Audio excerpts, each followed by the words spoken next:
తాకట్లో ఉన్న బంగారాన్ని విడిపించి ఆ రోజున మార్కెట్ ధర కట్టి మిగిలిన డబ్బును మీకు అందిస్తుంది కొమ్మూరి గోల్డ్.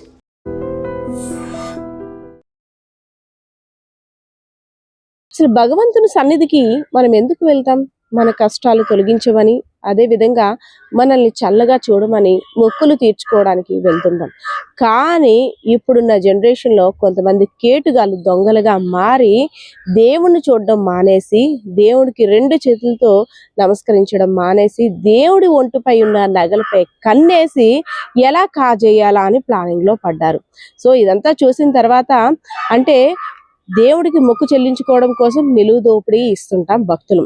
కానీ దేవుణ్ణే నిలువు దోపిడీ చేసిన కేటుగాలు కూడా ఉన్నారంటే కలియుగాంతం ఏమో అనిపిస్తుంది కొన్ని సంఘటనలు చూస్తుంటే.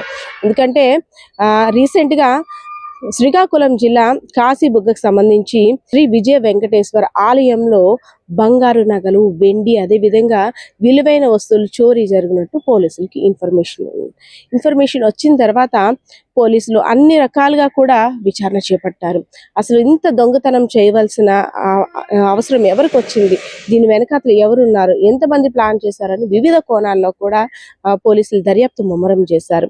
ఎందుకంటే అంతకు ముందే ఒక సంఘటన, అంటే మర్చిపోని సంఘటన అనుకోవచ్చు. ఏకాదశి సందర్భంగా స్వామివారిని దర్శించుకోవడానికి భక్తులు వెళ్ళిన తర్వాత తొక్కిసలాట కారణంగా కొంతమంది మృత్యువాత పడ్డం, ఆ తర్వాత అక్కడ పోలీసులు పహారా ఎక్కువగా ఉండడం, పోలీసులు కూడా ఎక్కువగా ఆ ప్రాంతంలో ఎక్కువ మందిని ఎలో చేయకపోవడం, ఇదంతా చూసిన తర్వాత కొంతమంది కేటుగాళ్ళు, ఒక 5గురు దొంగలు స్వామివారిని దర్శించుకోవడానికి వచ్చి అక్కడున్న పరిసర ప్రాంతాలన్నీ కూడా గమనించి ఎలా అయినా స్వామివారి నగలు కాజేయాలని ప్లాన్ చేశారు.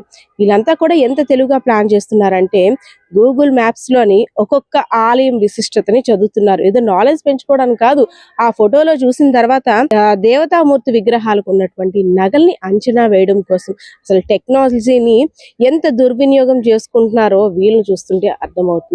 సో వెయ్యగానే ఐదుగురు దొంగలు ఆ స్వామి వారిని నగలను దోచుకొని పారిపోయారు. పోలీసులు ఇంకా రంగంలోకి దిగిన తర్వాత ఎలాంటి వారైనా వారికి చిక్కాల్సిందే. సో పోలీసులు తమదైన స్థాయిలో దర్యాప్తులు మొదలుపెట్టారు.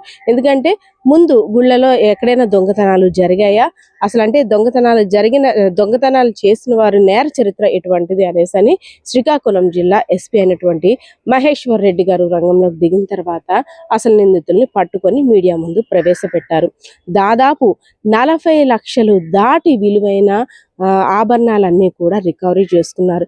అదే కాదు, ఈ దొంగల మీద, అంటే ఈ నిందితుల మీద ఒక్కొక్కరి మీద ఎన్ని కేసులు ఉన్నాయంటే చూస్తే ఆశ్చర్యపోవలసిందే. సో వీరి యొక్క నేర చరిత్రని, ఆ రోజు ఆలయంలో వీరు ఏ విధంగా దొంగతనం చేశారో వివరాల్ని శ్రీకాకుళం జిల్లా ఎస్పీ మహేశ్వర్ రెడ్డి గారు వివరిస్తున్నారు. చూద్దాం. వేరే రూమ్ లో వేరే సెపరేట్ గా పెట్టుకోవాలి. ఇది కూడా క్లియర్ గా మనం ఎక్స్ప్లెయిన్ చేస్తున్నాము. బట్ ఇప్పటికీ కూడా కొంతమంది ఇంకా కొంచెం నెగ్లెక్టెడ్ గా అలా ఉంటున్నారు. సో దయచేసి పోలీస్ వైపు నుంచి మీడియా ద్వారా మనకి రిక్వెస్ట్ చేస్తున్నాము. మనకి టెంపుల్స్, అన్ని టెంపుల్స్ లో మీకు హుండీస్ ఉంటే దానికి ప్రాపర్ గా లాక్ వేసుకోవడం, అండ్ దానికి ప్రాపర్ గా CCTVs పెట్టి దానికి DVR బాక్స్ సెపరేట్ రూమ్ లో పెట్టి లాక్ చేసుకోవడం, అంటే డైరెక్ట్ గా మనకి ఆ DVR బాక్స్ నుంచి మన ఫోన్ కి కనెక్షన్ తీసుకోవచ్చు. సో దట్ మనం డైరెక్ట్ గా ఫోన్ లో నుంచి CCTV ఫుటేజ్ చూసుకొని సేవ్ చేసుకోవచ్చు. సో దయచేసి ఈ ప్రాపర్ ప్రికాషన్స్ తీసుకోవాలి. సెకండ్, ఆ టెంపుల్ కి మనకి మెయిన్ గేటే కాకుండా సైడ్ నుంచి కూడా, అంటే విండోస్ కావచ్చు, లేదంటే డోర్స్ కావచ్చు, ఇవి ఏమైనా వీక్ గా ఉన్నా కూడా, లేదా ప్రాపర్ గా క్లోజ్ చేయకపోయి ఉన్నా కూడా దయచేసి అది వెరిఫై చేసుకొని ఒకసారి తీసుకోండి. ఎందుకంటే ఇప్పుడు ఆల్మోస్ట్ మనకి ఇందులో చాలా ప్రాపర్టీ పోయింది.